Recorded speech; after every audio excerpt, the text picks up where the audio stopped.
What's up, motorists, and welcome back to another episode of mReview, and welcome back to another episode of BYD, because this is the latest toy that BYD has brought to our shores. This is the all-new BYD Seal 6 EV.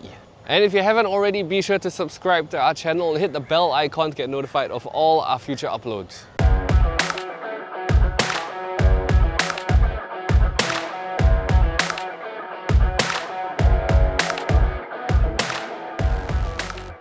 So you might be thinking, wait a minute, Seal, isn't it a car that's already been available in Singapore for quite some time? And doesn't it look different from this?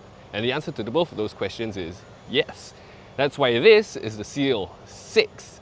Now, I don't know what the number actually means, but just know that this is a different car from the other Seal, which is still available in Singapore. But this, the Seal 6, is an all-new Cat A fully electric mid-size sedan available from BYD. And it's got a couple of goodies to come with it as well. We'll start at the front with a new design. Now, both this and the other Seal are both from BYD's Ocean series of cars, but while the other Seal has a much more curvy look to it, this, I think, in my opinion, has much more straight edge, angular design, which is quite nice and quite modern. Now, it also has, of course, LED daytime running lights and LED headlights, and it actually has a pretty big frunk under this bonnet. So here along the side, the first thing I want to point out are these rims. Now, 17 inches as standard, although the tires they come with are some of the thickest I've seen in quite a while. But of course, that does help a little bit with the ride quality. Now, you can also see the full extent of the Seal's redesign, the Seal 6s, I should say, as compared to the normal Seals. Now, you can see it's definitely more angular and more straight edge than the curvier Seal. Now, you also get, of course, keyless entry and exit. All you have to do is press the button with the key in your pocket, of course. And now the Seal 6 is available in 4 colors. You have this misty blue, which I think is quite nice, but you also have the option of grey, white, or an ivory, according to what BYD calls it.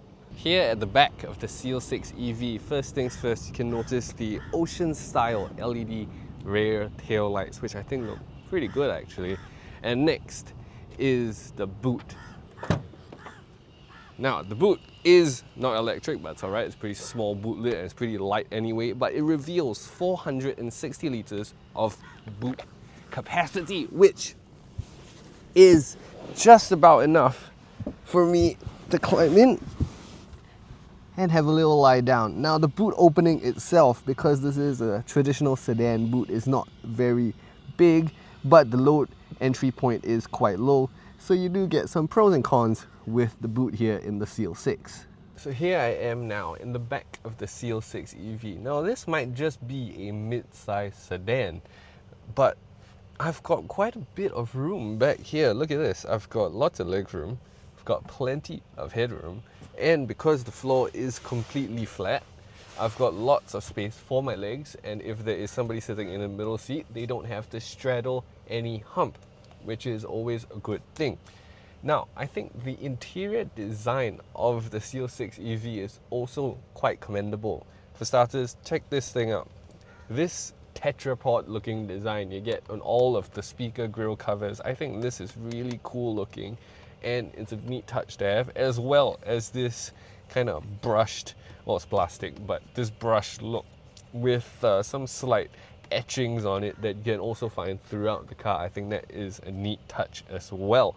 You also get light blue contrast stitching, which is a nice feature to have, and vegan leather seats. Now, on both sides, you also have, of course, your ISOFIX anchor points, so you can put a child seat on either corner, and you have, of course, your center armrest and cup holder, so you can sit here, relax, and look out of your panoramic sunroof. Okay, so here we are now in the front seats of the Seal 6, and up here there are actually a number of differences from this car to some of the other BYD cars currently on sale. The first big difference is the gear lever is actually on the back of the steering wheel. It's Mercedes style, so of course you pull down for drive, push up for reverse, and you press the button in for park. Now, what that means is that unlike all of the other BYDs on sale, you get the indicators now on the left stalk, which is an interesting touch. compared to everybody else. Now, the other difference here is that this screen, though still large, no longer rotates. This screen is fixed in place, but you can still get, of course, all of your usual infotainment system features through this screen. Now, you also have a secondary screen behind your steering wheel, a digital gauge cluster, and that has all of your car information, and you can adjust that as well, and you can also adjust your aircon fan speed and aircon temperature through that screen as well. Now, the steering wheel itself, now this has 2 spokes on either side, and this houses all of your media controls, your adaptive cruise control controls, and some of your other car functions as well. And I think this is quite a nice steering wheel to hold. Now, you also get, of course, ventilated seats for the driver and passenger, which is still great touch. I love that BYD includes it on all of its cars, especially in the kind of heat we have here in Singapore. Now, the seats are also electrically adjustable. They don't have memory function, but they're very easy to adjust and is a nice place to be regardless. Now, over here in the center console, we have 2 pads on here to put your mobile phone or any other knickknacks. Now, one side is a wireless charging pad for your phone, so that's always a great touch. And of course, you have 12-volt outlet down there, Type A USB port and Type C USB port as well. Over here in the center, where the gear lever usually would be on BYD cars, now you just have your start stop button, your drive mode switches, some volume dials and cup holders, as well as, of course, center armrest cubby storage. All that's left to do now with the CO6 is to, of course, see how she drives. So here we are now driving the CL6 EV, and the first thing I noticed when I got in actually was this driving position is surprisingly nice. I would say low enough in the car, and the steering wheel is at a good height and a good distance. It comes out quite far. So for me personally, when I get into a lot of these cars, I've always found that because my legs are pretty long, I have to sit pretty far back, and then the steering wheel doesn't come close enough to me. But not in the CL6 EV. I actually really like this driving position. I feel really comfortable. It's really easy to see out of. The A-pillars are not that thick. I've got a pretty big dashboard, but the visibility is really good. And of course, I have very good all-around visibility as well. But the important question still is, of course, how does it drive? Because it's no use being able to see really well out of a car you don't like driving.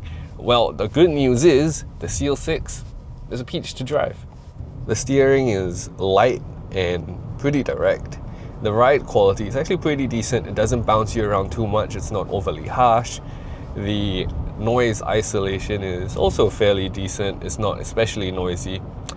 My biggest gripe, I think, is that it is a bit slow, but it is, a Cat A COE friendly EV, and I don't expect much from it in terms of performance anyways. It's got about 127 horsepower and 220 Newton meters of torque. Now, as with any other mass market electric car, the torque figure really does most of the heavy lifting, and it's the same case in this. You get pretty good punch right off the line, or indeed at any speed from about 10 to 55, which is where you'll be spending most of your time driving this in Singapore. And it's good enough for that. Try and floor it, well, you're not going to be setting any quarter-mile records anytime soon. I've got a 56.64 kilowatt hour battery. Now, that doesn't actually sound like it's very big, and it really isn't when you see some other cars nowadays with 80 plus kilowatt hour batteries as the new norm. But the CO6 is actually very efficient. BYD's official number is 15.2 kilowatt hours per 100 kilometers, but in my driving, I've found to average between 14 to 14.5 kilowatt hours per 100 km, which is a fair chunk better, and I haven't been driving it any differently from how I normally drive. Now, one of the things I've come to realize when I've been driving this car around is, man, I do not envy being a car brand or a car dealer in today's day and age, because all the cars have become really, really good, and it's getting a lot harder to set yourself apart.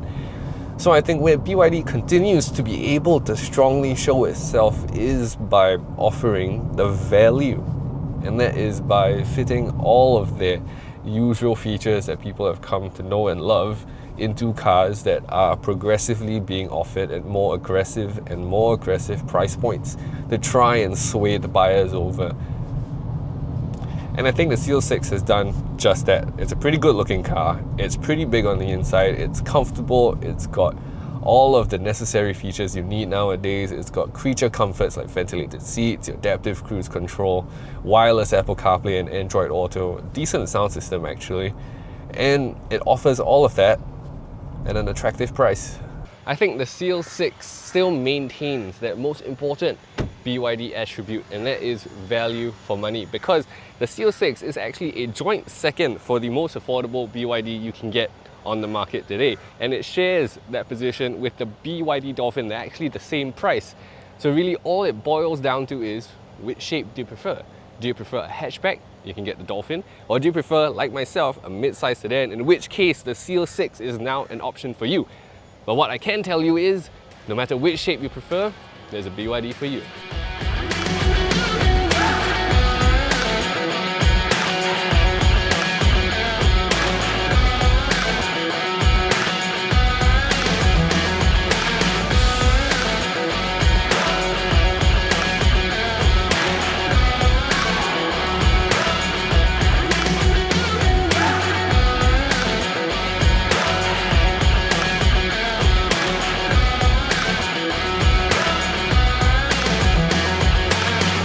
As always, thank you very much for watching. Be sure to like, share and subscribe, and I'll see you guys soon.